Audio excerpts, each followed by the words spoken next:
자, 오늘 이 본문 민수기 11장 1절로 9절 말씀을 통해서 신앙 생활의 위기, Crisis in the Life of Faith, 이런 제목으로 하나님 말씀을 선포하고 함께 은혜 받고자 합니다. 신앙 생활의 위기.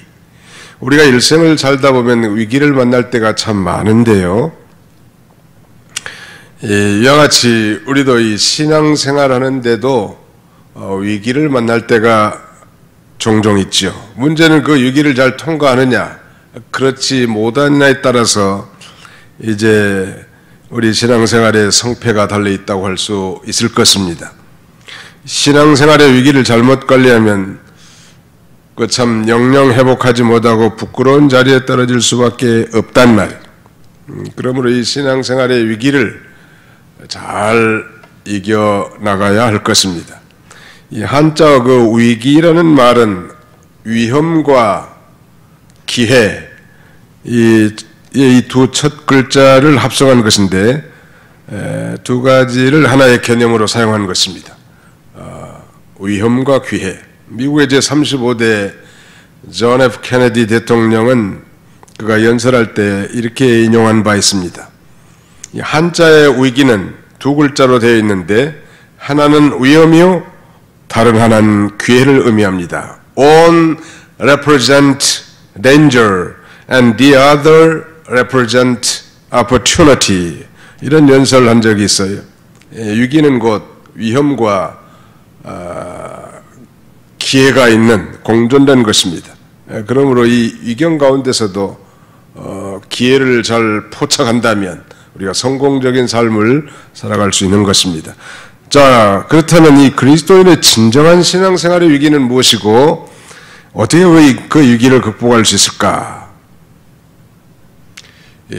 그리스도인의 진정한 신앙생활의 위기는 몸이 아프거나 또 사업이 도산하거나 기타 직장에서 퇴출되거나 아니면 자녀가 탈선되거나 그런 것이 아니죠. 어떤 면에서 코로나19의 전염병도 신앙에 있어서는 진정한 위기라고 말할 수는 없습니다. 이런 신앙생활의 위기라는 것은 오히려 이런 외부적, 환경적 그런 요인보다는 우리 신자, 우리 그리스도인들의 내면적, 영적인 원인인 경우가 다반사라고 할 수 있습니다.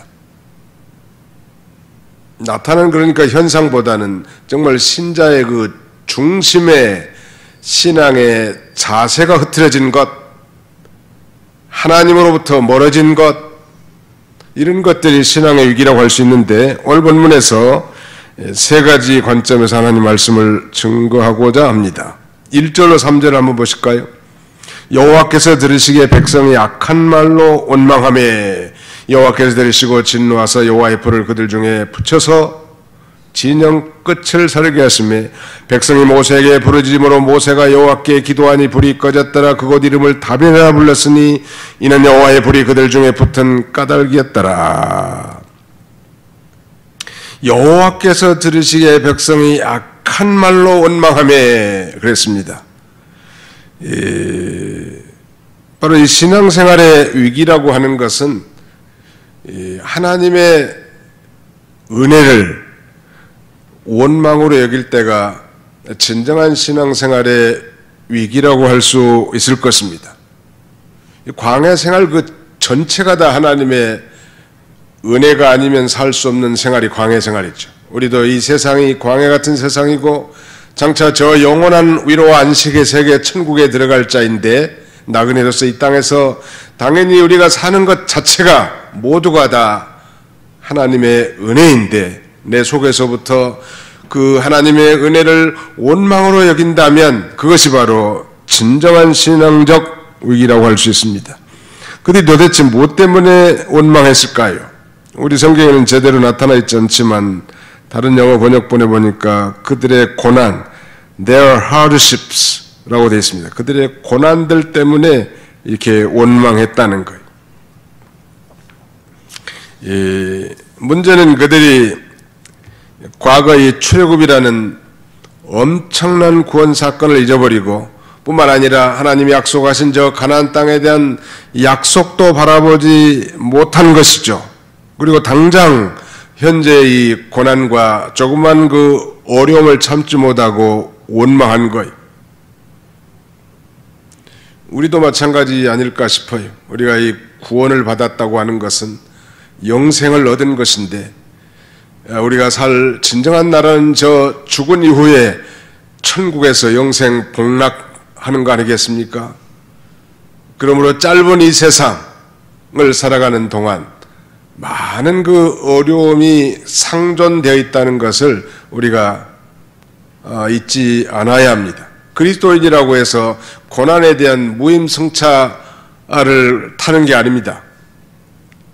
이 세상에서 수많은 고난과 어려움이 있을 수밖에 없단 말. 천상의 영광에 참여하기 위해서 그야말로 광야 같은 이 세상에서 자기 몫의 태인 이 고난에 동참하는 것이야말로 장차 나타날 영광과 좋기 비교할 수 없을 만큼 이 작은 것이라고 할 수 있겠습니다.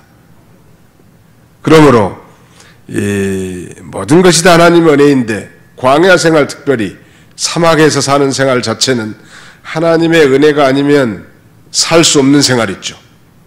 그러니까 그들이 생존해 있고 거기까지 인도를 받았다는 것 자체는 전체가 다 하나님의 은혜인데, 그 은혜를 원망으로 여기고 마음으로 원망하고 입술로 원망을 터뜨리는 것이야말로 진정한 성도의 신앙생활의 위기라고 할 수 있을 것입니다. 한번 상상해 보십시오. 이스라엘 백성들이 출애굽에서 이제 저 시내산에서 율법을 받고 이 광야길을 걸어가는 그런 과정에 있습니다. 430년 동안 저 애굽에 종살이했던 그 노예의 신분에서 해방되어 영광스러운 하나님의 언약 백성을 삼아주신 거 다 은혜 아니? 전능하신 하나님의 능력으로 10가지 재앙을 베풀어서 저들이 구원받은 것은 자기들의 힘이 아니란 말.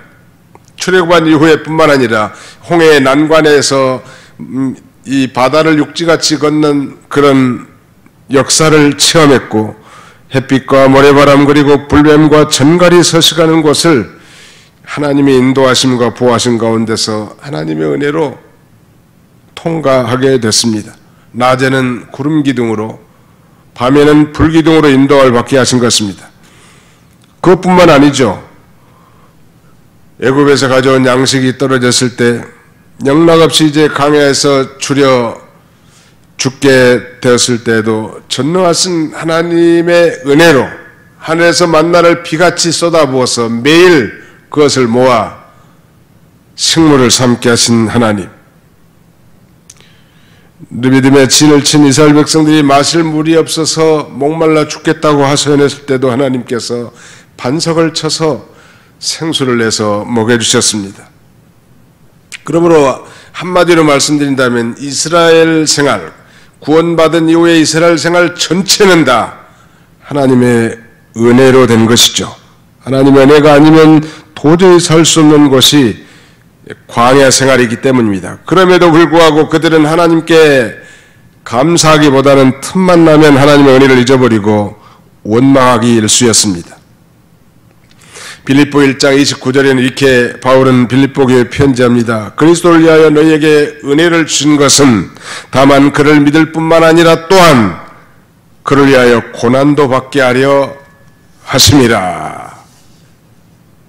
결국 이스라엘 백성들이 원망한 것은 하나님의 은혜를 잊어버린 그야말로 배은망덕한 그런 행위였고, 또 하나님의 그 위대한 섭리는 이제 애굽에서 구출된 이스라엘 백성들을 이 40년 광야 생활을 통해서 낮추시고 시험하사 그 하나님의 약속하신 그 위대한 유업을 이어받을 자격자로 만들 놀라운 섭리가 있었지만 그거 다 상상하지도 못했단 말이에요. 관심도 없었습니다. 오직 현실의 불편함을 원망으로 다 드러내고 그들은 육신적인 만족과 현실의 안락만을 추구하는 요새로 말하는데 기복주의적 신앙에 사로잡혀 있었던 것입니다.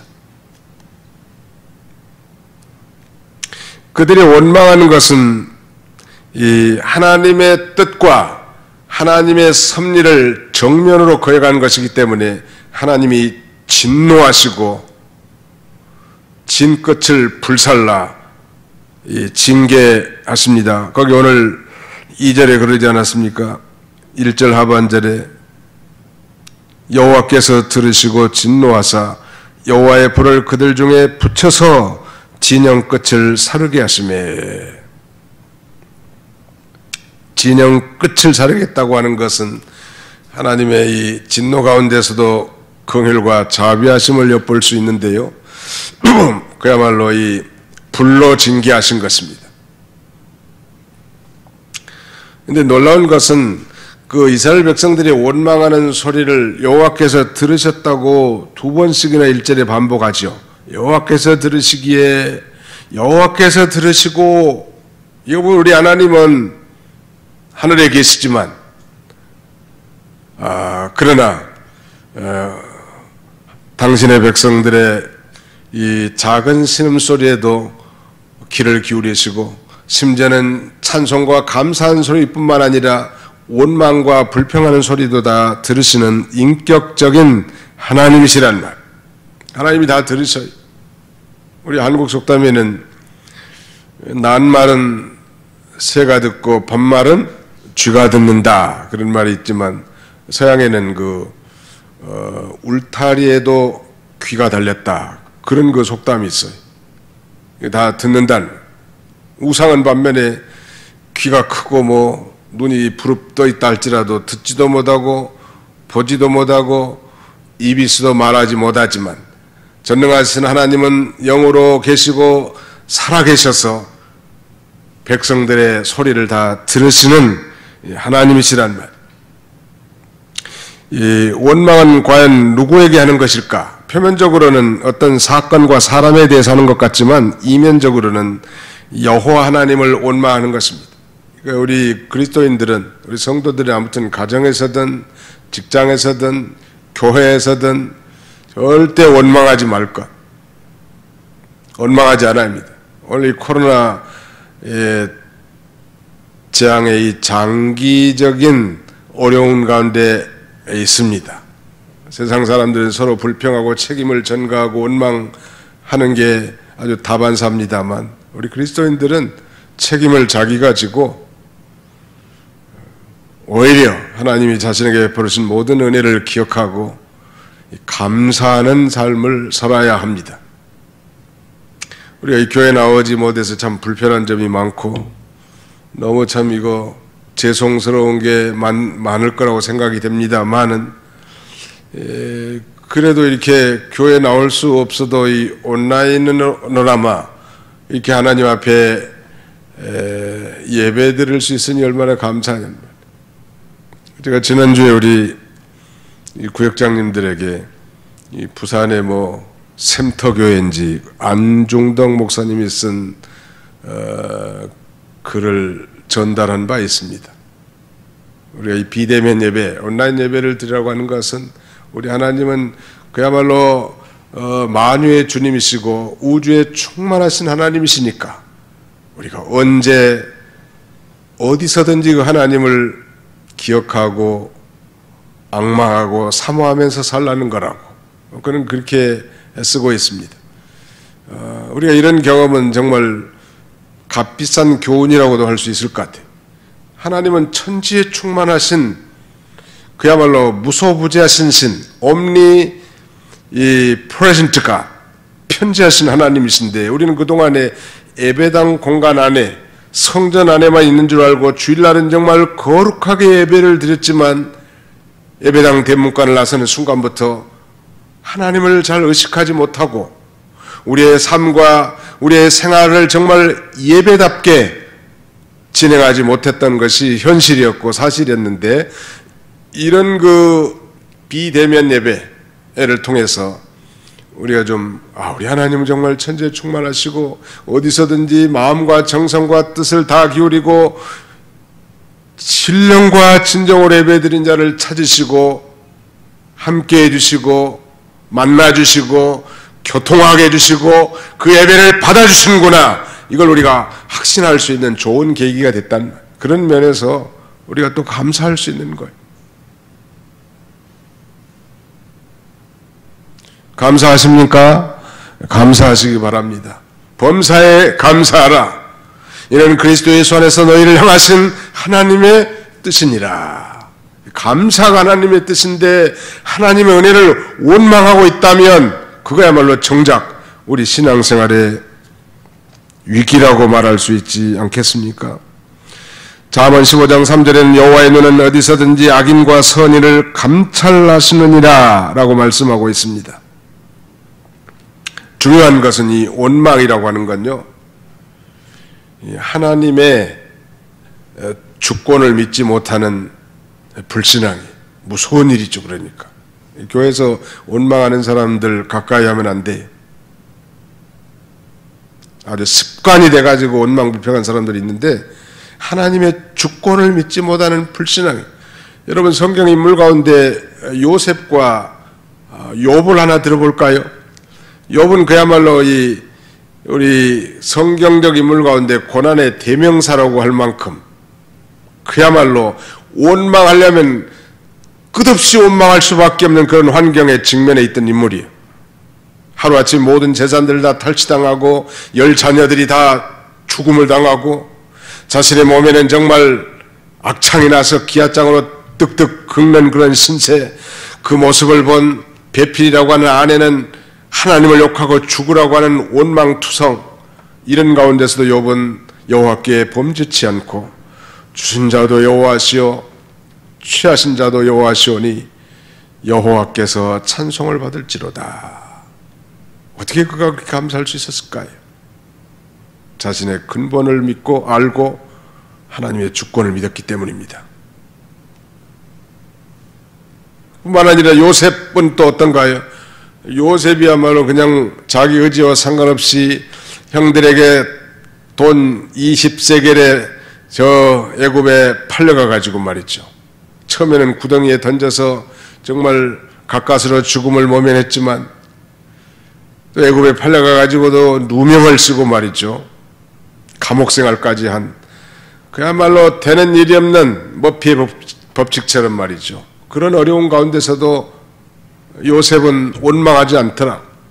나중에 자기를 팔아넘긴 그 원수 같은 그 형들이 나타났을 때도 자신의 정체를 드러내면서 당신들이 나를 이곳에 팔았으므로 한탄하지 마소서, 근심하지 마소서, 한탄하지 마소서. 하나님이 생명을 구원하시려고 나를 당신들 앞서 이곳으로 보내셨나이다. 참 놀라운 신앙적 고백이죠. 어떻게 원망할 수밖에 없는 그런 상황 가운데서도 원망하지 않았을까요? 그들은 공통적으로 하나님의 절대 주권을 철저히 믿고 자신의 근본들을 다 알았던 그런 존재들이란 말. 그러므로 원망은 성도에게 있어서 하나님의 은혜가 식어지고 하나님께로부터 멀리 지금 벗어났다고 하는 신앙생활의 위기의 경고등에 빨간불이 들어온 것과 같은 것입니다. 원망하지 말고 감사하시기 바랍니다. 그것이 우리의 신앙의 위기를 극복하는 길이, 앞으로 우리 코로나19가 얼마나 더 진전되고 창궐할지 예측하기 어려운 것 같습니다. 잠잠했다가 또 이렇게 발응할 수도 있는, 조심하지 않으면 우리도 확진될 수 있는데, 그 코로나19 확진된 분 얘기 들어보니까 많이 힘들대요. 그래 미국에서 온 아무개 목사님이 전화가 왔는데, 자기가 지난 3월 달에인지 코로나19에 확진이 됐대. 자기만이 아니고 자기 사모님까지 확진이 됐다는. 근데 놀라운 건 미국에는 그 의료비가 너무 비싸요. 상상하기 힘들 만큼. 그래서 말하자면 이머전시라 불렀는데, 한 번 그러니까 병원에 말하자면 119 차 타고 가는데 5,000불이 나왔다는. 5,000불이면 얼마예요? 우리나라 돈은 한 600만 원이요. 그러니 코로나를 완전히 병원에서 입원해가지고 치료받으면 그 비용은 상상할 수 없겠죠. 그래도 하나님의 은혜로 이번이 다 완치가 돼가지고 그러니까 음성 판결이 나서 이제 한국에 이렇게 오셨는데 제가 궁금해서 한번 물어봤습니다. 코로나19 치료를 받았는데 후유증은 없느냐고. 그랬더니 그분 하시는 말씀이 마트만 갔다 와도 너무너무 피곤해 죽겠대요. 또 우리나라 분들도 그 인터뷰하는 가운데 얘기 들어보니까 상당히 그 부정적인 그런 코로나 후유증이 있다는 거 아니? 그래서 우리가 신앙을 양보하는 것이 아니고 이렇게 비대면 예배를 드리는 것은 공공의 유익을 위한 것이고 어떻게 보면 우리 그리스도인들로서 마땅히 이웃사랑에 대한 작은 실천이고 아니 이기적으로 말한다면 자기 생명을 위한 것이기도 되는데 이런 것들을 애곡 해석해 가지고 말이죠. 이 헛된 뉴스를 퍼뜨리는 것 그런 사람들은 정말 하나님의 음성을 제대로 듣지 못한 사람들이 더 말하고 싶지 않습니다. 아무튼 신앙생활의 진정한 위기는 하나님 은혜를 원망으로 여기는 것이다. 두 번째 4절 보실까요? 그들 중에 섞여 사는 다른 인종들이 탐욕을 품음에 이스라엘 자손도 다시 울며 이르되 누가 우리에게 고기를 주어 먹게 하랴. 우리가 애굽에 있을 때는 값없이 생선과 오이와 참외와 부추와 포와 마늘들을 먹은 것이 생각나거늘 이제는 우리의 기력이 다하여 이 만나 외에는 보이는 것이 아무것도 없도다 하니. 두 번째 거기 4절 말씀 보시면 그들 중에 섞여 사는 다른 인종들이 탐욕을 품음에 섞여 사는 인종들의 이 탐욕을 본받은 거예요. 문제는 그들 중에 섞여 사는 다른 인종들이 탐욕을 품음에 이스라엘 자손도 다시 울며 이르되. 참 놀라운 일입니다. 이스라엘 백성들은 하나님의 언약 백성들이란 말이에요. 반면에 이 섞여 사는 다른 인종들, 킹 제임스 버전은 The Mixed Multitude라고 되어 있는데 아주 구경꾼, 오합지졸, 어중이 떠중이 이런 하나님의 언약 백성이 아닌 자들입니다. 이스라엘 출애굽 시에 많은 혼합 종족, 즉 중다한 잡족들이 이스라엘 출애굽 행렬에 끼어 들어왔습니다. 출애굽기 12장 37절 한번 잠깐 보겠습니다. 출애굽기 12장 37절 38절을 제가 읽겠습니다. 이스라엘 자손이 람셋을 떠나서 숫곳에 이르니 유아후에 보행하는 장정이 60만 가량이요 수많은 잡족과 양과 소와 심히 많은 가축이 그들과 함께 하였으며 거기 수많은 잡족, 이 중단 잡족이 출애굽한 이스라엘 백성들의 출애굽 행렬에 따라왔는데 왜 따라왔을까? 아마 이스라엘 백성들 따라가면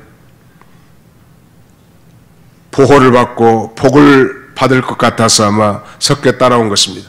아마 그 6월절 어린 양 때부터 말하자면 그러니까 애굽에 내린 10가지 재앙 가운데 마지막 이 장자 재앙 때부터 묘하게 히브리인들 집에 즉 양의 피가 발라진 히브리인들 집의 사람들은 장자든 짐승의 첫 새끼든 하나도 손실이 없다는 걸 알고 과연 이 히브리인들의 하나님만이 참신이고 이들을 따라가면 정말 잘 되겠구나 이런 그 심정으로 아마 따라온 것 같아요. 그러나 그들은 하나님께 대한 진정한 믿음도 없고 그 하나님이 약속하신 저 가나안에 대한 소망도 없는 자들이 그저 어떤 육신적 복락을 쫓아 따라온 자들이라고 할 수 있겠습니다. 오늘 교회 안에도 마찬가지. 오늘 교회 안에는 크게 두 부류들이 존재합니다. 교회 나온다고 해서 다 신자들이라고 말할 수는 없어요. 교회 안에는 두 부류인데 하나는 믿는 자들과 다른 하나는 믿지 않는 자들. 좀 고상하게 얘기한다면 믿어보려고 하는 자들 이 두 부류밖에 없습니다. 이 믿어보려고 하는 아직 믿지 않는 사람들은 그리스도에 대한 속죄의 신앙이 없고 저 천국에 대한 소망이 없는 자들이요. 그러니까 교회 와서 오래 신앙생활하고 직분을 맡았어도 여전히 땅의 것만 소망 있고 정말 어려운 일이 있으면 가장 불평과 원망을 서슴없이 내쏟은 사람들이 바로 이 말하자면 이 명목상의 교인들이라고 할 수 있을 것입니다. 반면에 신자들, 믿는 사람들이 있는데 이 믿는 사람들도요, 성숙한 그리스도인들이 있는 반면에 아직 미숙한 그리스도인들, 즉 육신적인 그리스도인들이 있죠. 뭐 육에 속한 자연인은 아니지만 믿기는 믿고 하나님의 택한 백성이긴 하지만 아직 자라지 못한 어린아이 같은 그런 신자들이 있단 말이에요. 소망 있는 자들이죠, 그래도. 근데 문제는 교회 안에 믿지도 않으면서 직분을 가지고 있다. 그 교회 앞날이 걱정이 되겠죠. 그런 사람들은 교회 안에 어려움이 생기면 모든 걸 육신적으로만 보고 육신적으로만 판단하고 그리고 그런 어려움을 당할 때 영락없이 원망과 불평을 쏟아내는 자들이에요. 그때 연약한 신자들이 그것을 본받고 그들의 행태에 동조하게 된단 말이에요. 다시 말씀드립니다. 출애굽한 행렬 중에는 수많은 잡족들이 포함되어 있는데 이들은 오늘날로 말한다면 육에 속한 내추럴 맨, 자연인이요. 이들은 어려운 난관을 만날 때마다 모세를 거역해 왔습니다. 그들은 마음이 도리어 애굽을 향한 자로서 몸은 애굽을 떠나 가나안 행렬에 동참한 자들이긴 하지만 마음은 애굽과 같으니 탐욕의 세상에 돌아가 있었던 자들이 겉으로 보기에는 그럴듯한 그리스도인 같지만 실제로는 땅에 속한 자요, 육에 속한 자요, 저 영원한 지옥에 떨어질 비참한 존재들이란. 그들은 그러므로 환경에 거의 좌지우지되는 그런 인생들이죠. 저 천국의 위대한 소망을 가지고 이 땅의 고난을 감내하는 그런 자들이 아니에요. 그런데 그들을 본받았다는 게 얼마나 안타깝단 말이에요. 언약 백성 이스라엘이 그들 무리의 이 악영향을 본받고 있다는 것입니다. 이것이 바로 정령 신자들의 신앙생활의 위기인 것입니다. 이걸 극복하려면 어떻게 하면 되겠습니까? 교회 안에 성숙한 그리스도인들을 본받고 그들의 경건함과 거룩함과 의로움을 따라가는 것일 것입니다. 사랑하는 성도 여러분, 사람은 어느 부류의 사람과 어울리냐에 따라서 거기에 강력한 영향을 받게 마련이. 믿음이 좋은 경건한 성도, 영적인 신령한 성도들과 어울리는 사람이야말로 경건한 신앙적 영향을 받을 수밖에 없겠지요. 오늘날 우리 성도가 세상에 거룩한 영향력과 변화를 주고 선도해 나가야 되겠는데 우리 교회가 세상에 지배를 받고 있다면 너무너무 안타깝죠. 세상의 영향을 받아 동화되고 탐욕을 품고 세상의 풍속을 쫓아갈 때 성도의 진정한 신앙의 위기라고 할 수 있습니다. 오늘날 이 교회들이 그야말로 도매급으로 손가락질 당하고 비난받는 그런 시대가 됐습니다. 어디다 하소연도 못하겠어요. 교회란 이름으로 발표가 되고 목사란 이름으로 뉴스거리가 되니까 말이죠. 거기다가 뭐 무슨 항변해봐야 내 얼굴에다 침 뱉는 것밖에는 되지는 말. 아무튼 우리 교회가 자성하고 회개해야 합니다. 만일 그렇지 않다면 그건 이상한 집단에 불과하단 말이에요. 부끄러운 줄 알아야 돼. 성경은 이렇게 증거합니다. 바울은 이제 로마교회에 보낸 편지에서 우리가 정말 예수 그리스도의 놀라운 능력의 복음을 듣고 믿어서 의롭게 된, 즉 믿음으로 의롭게 된 자이기 때문에 이제는 이 세대를 본받지 말고 오직 마음을 새롭게 함으로 변화를 받아 하나님의 선하시고 기뻐하시고 온전하신 뜻이 무엇인지 분별하도록 하라고, 이 세대를 본받지 말라고 동일하게 우리에게 명령하고 있습니다. 자, 우리 성경을 또 한 군데 읽어보겠습니다. 레위기 제 18장입니다. 출애굽기 다음에 레위기 제 18장 3절로 4절인데요. 같이 한번 읽어볼까요? 레위기서 창세기 출애굽기 레위기 제18장 3절로 4절을 같이 통독하시겠습니다. 시작.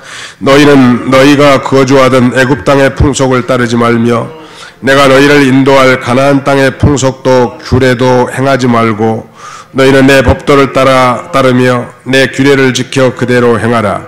나는 너희 하나님 여호와이니라. 나는 너희 하나님 여호와이니라. 이건 뭐냐면 바로 우리 하나님은 이 언약의 하나님이시고 바로 우리는 그의 언약에 참여한 언약 백성들이기 때문에 애굽 땅의 풍속을 따르지도 말고 장차 인도할 가나안 땅의 풍속과 규례도 행하지 말고 내 법도를 따르며 내 규례를 지켜 그대로 행하라. 사실 애굽과 가나안 땅의 이 규례와 풍습은 다 우상 숭배하는 그런 문화란 말이에요. 그런 문화를 답습하지 말라는 거예요. 왜냐하면 만약에 그걸 쫓아간다면 하나님 섬기는데 방해가 되고 올무가 되므로 이렇게 경계한 것입니다. 이건 우리가 구원받기 전 애굽 생활하는 동안에 그런 모든 이 세상 풍속과 규례 따라가지 말고 구원받은 이후라도 이 세상 풍속을 쫓아가지 말라는 거예요. 이스라엘 백성들이 믿음 없는 섞여사는 무리를 본받을 때가 진정으로 신앙생활의 위기라고 했습니다. 자, 그렇다면 이 마지막 세 번째 신앙생활의 위기는 무엇일까요? 7절을 보겠습니다. 오늘 본문. 만나는 가시와 같고 모양은 진주와 같은 것이라 백성이 두루 다니며 그것을 거두어 맷돌에 갈기도 하며 절구에 찍기도 하고 가마에 삶기도 하여 과자를 만들었으니 그 맛이 기름 섞은 과자 맛 같았더라. 밤에 이슬이 진영에 내릴 때 만나도 함께 내렸더라. 만나의 맛을 잃어버림. Losing the taste of manna. 만나의 맛을 잃어버리는 것. 코로나19에 그 확진되었는지 여부를 판단하는데 가장 확실한 증세는 발열이라고 합니다. 우리가 들어올 때 발열 체크 하잖아요. 고열. 아무튼 이건 이상한 거예요. 그 다음에는 후각과 미각을 잃어버린다는 거예요. 그러니까 냄새도 못 맡고 음식을 먹어도 맛을 잃어버리는 거예요. 그럼 이 코로나19에 전염된 그야말로 이 증세라고 할 수 있는데요.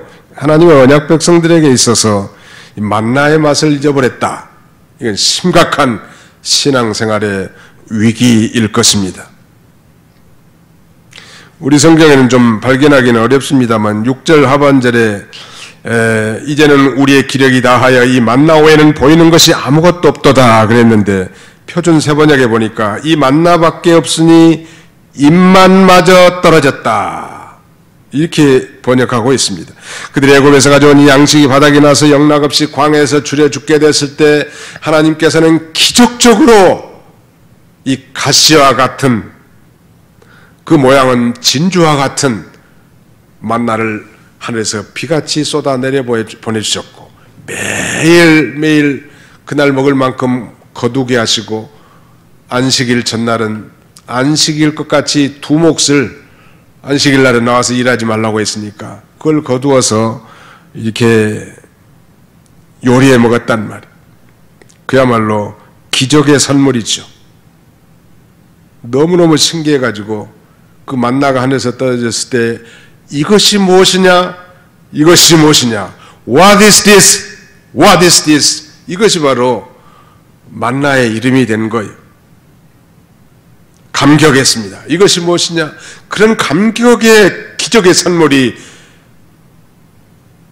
점점점 이제 쇠퇴해지는 거예요. 맛이. 시편 78편 24절 이하에는 그들에게 만나를 비같이 내려서 먹이시며 하늘 양식을 그들에게 주셨으니 사람이 천사들의 빵을 먹었으며 그가 음식을 그들에게 충족히 주셨도다. 만나는 역사적인 출애굽한 이스라엘 백성들에게 실제 양식으로 주은 것이지만 그러나 만나는 장차 생명의 만나로 이 땅에 오실 예수 그리스도를 상징하는 것입니다. 생명의 떡으로 이 땅에 오셔서 세상에 생명을 주시려고 자신의 살을 내어주신 거 아닙니까? 우리는 이걸 기념하기 위해서 성찬의식 때 예수님의 살을 상징하는 그 떡을 떼는 이유가 바로 그것이죠. 세상에 생명을 주기 위한 자신의 이 살점들, 그것이 바로 구약의 만나를 먹은 자들에게 예표된 것입니다. 뿐만 아니라 만나는 오늘날 우리가 이 하나님의 모든 말씀이다 만나라고 할 수 있겠죠. 왜? 우리가 먹는 생활의 영의 양식이니까요. 그런데 놀라운 것은요, 출애굽기 16장 31절에 이렇게 말씀하거든요.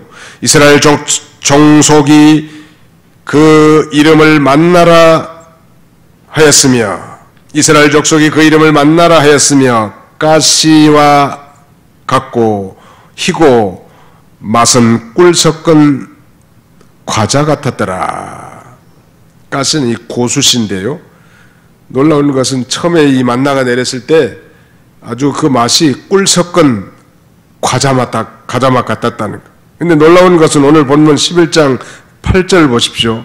백성들이 둘이 다니며 그것을 거두어 맷돌에 갈기도 하며 절구에 찢기도 하고 가마에 삶기도 하여 과자를 만들었으니 그 맛이 기름 섞은 과자 맛 같았더라. 그 꿀 섞은 과자 맛이 좀 떨어져 가지고 이제 기름 섞은 과자 맛 같았다는 거예요. 놀라운 것은 그들이 이제 한층 더 하나님의 특별한 역사를 주신 이 만나를 이제는 이 민수기 21장 5절에 보면 하찮은 음식이라고 말합니다. This miserable food. 그야말로 형편없는 음식이라네.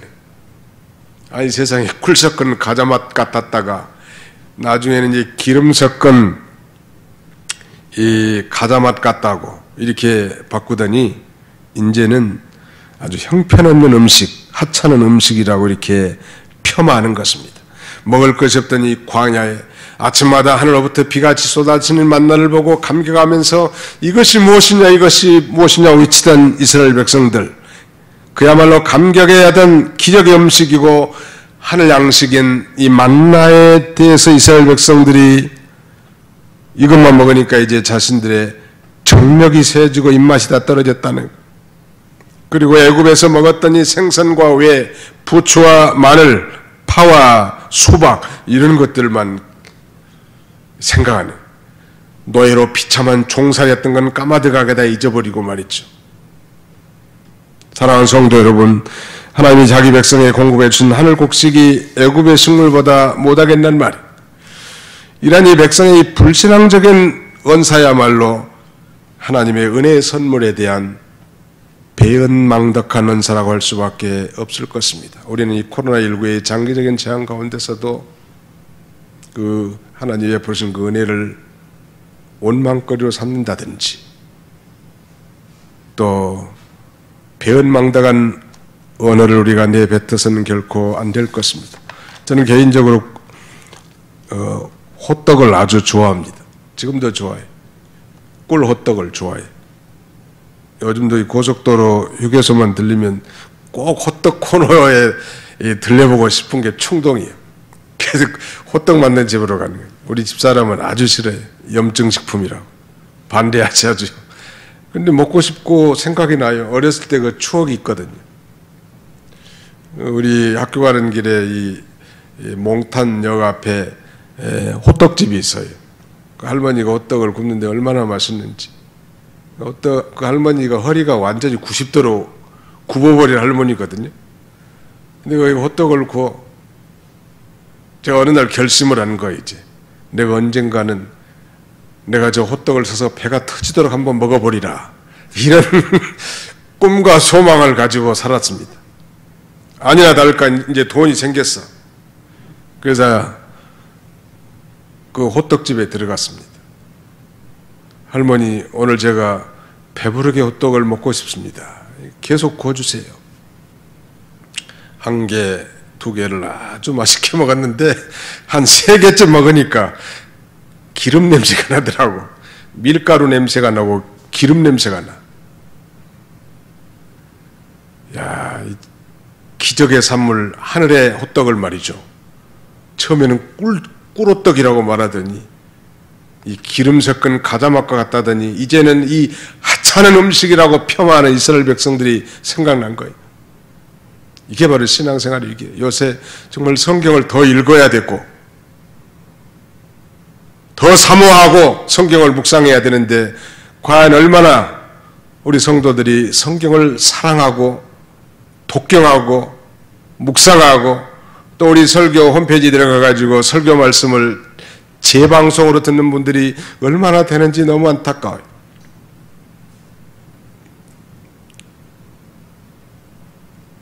요새는 홈페이지도 잘 안 들어오는 것 같아요. 아예 관심도 없고 오히려 유튜브에 들어오는 외부 교인들이 더 많은 것 같아요. 너무 아쉽다. 우리가 다시 하나님 말씀을 회복하는 그런 계기가 되어야 되겠습니다. 이제 말씀을 맺겠습니다. 성도, 하나님의 말씀을 먹으면 우리 영육이 살고 번성하고 형통하고 하나님이 함께 해주시고 천국 생활을 하게 되는 거예요. 우리 성도는 하나님 말씀을 먹고 살게 해놨어요. 시간이 다 됐지만 잠깐 언급하려고 하는 것은 성도는 반드시 예수님이 그렇게 말씀하셨죠. 사람이 떡으로만 살 것이 아니요 하나님 입에서 나오는 모든 말씀으로 살 것이니라. 성도는요 하나님의 말씀을 먹어야 돼. 날마다 어떻게든지 틈만 나면. 질문하겠습니다. 송충이는 뭘 먹고 살아요? 솔잎을. 누에는 뭘 먹고 살아요? 뽕잎을. 펜더곰은 뭘 먹고 살아요? 대나무 잎사귀를 먹고 살아요. 이건 잘 모를 거예요. 코알라는 뭘 먹고 살아요? 유카리 잎사귀를 먹고 살아. 근데 놀라운 거 제가 이 중량천을 산책하면서 봤는데 우리 도봉구에서는 이 중량천 뚝에 꼬리명주 나비 서식지 보호구역을 만들어놨습니다. 꼬리명주 나비 서식지. 이 꼬리명주 나비는 이 번데기로 활동을 하고 봄에 지방울 넝쿨 새순의 알을 낳습니다. 알에서 깬 애벌레는 지방울 넝쿨만 먹는 거예요. 그리고 자라는 거예요. 초기에는 집단생활을 하다가 차츰 독립생활을 하는데 우리 도봉구에서 집중적으로 그것을 보호합니다. 또 그 안내하는 그 전도사가 있더만 아무튼 꼬리명주 나비 전도사가 있어. 늘 그것만 관리하고 보호하고 가꾸는 거예요. 나는 그걸 보면서 어떤 생각을 했는가 하면 이 꼬리명주 나비 그 애벌레는 지방울 넝쿨만 먹어. 다른 건 안 먹어. 그것만 먹어. 야, 예수 믿는 사람들은 하나님의 말씀을 먹어야 되는데 하루에 성경을 한 장도 안 읽는다면 과연 그게 성공적인 신앙생활을 할 수 있겠는가? 하나님의 말씀의 맛을 잃어버린 것이 진정 신앙생활의 위기라는 걸 알고 정말 이 코로나19의 이 전염병이 위기가 아니라 내가 하나님의 은혜를 원망으로 여기고 믿지 않는 사람들, 천국에 대한 소망도 없고 하나님의 놀라운 섭리와 주권을 믿지도 않는 사람들의 이 습관과 모양을 본받고 나가고 하나님의 말씀을 잃어버리고 세상적으로 산다면 그것이 정작 신앙생활의 위기인 것이 분명하지 않을까요? 그런 위기를 우리가 극복하고 우리가 성공적인 신앙생활하는 그런 저와 여러분들이 다 되시기를 주님의 이름으로 축원합니다. 기도합시다. 기도하겠습니다. 살아계신 우리 아버지 하나님께서 코로나19의 전염병의 창궐한 가운데서도 우리가 온라인으로 시간과 공간을 초월하여 함께 예배할 수 있도록 은혜 주심을 진심으로 감사하고 감사를 드립니다. 코로나19의 전염병에 우리가 위기라고 이구동성으로 누구든지 다 말을 하지만 정작 우리 그리스도인들이 하나님의 은혜를 다 잃어버리고 원망불평하는 삶을 살며 섞여 사는 무리의 이 탐욕을 본받고 그 탐욕을 우상처럼 숭상하고 사는 자들이 아닌지 아니 정말 만나의 맛을 잃어버리고 기도의 맛, 전도의 맛, 성경 읽기의 맛, 봉사의 맛을 다 잃어버리고 형식적인 곤고한 인생을 살아가고 있지 않는지 우리가 잠은 자답하게 하셔서 우리의 신앙의 진단을 하고 다시 회복하여 우리 주님과 이런 어려운 가운데서 승리적으로 동행해 나갈 수 있는 우리 모든 성도들이 다 되게 해 주시옵소서. 우리 가정과 또 성도들임을 선호하는 모든 일 하나님 축복해 주시고 무엇보다도 그 마음을 붙잡아 주시고 성령과 말씀으로 함께 하셔서 이 난국을 잘 이겨나가도록 우리 하나님 함께 해주시기를 간절히 바라옵고 예수님의 이름으로 기도하옵나이다. 아멘.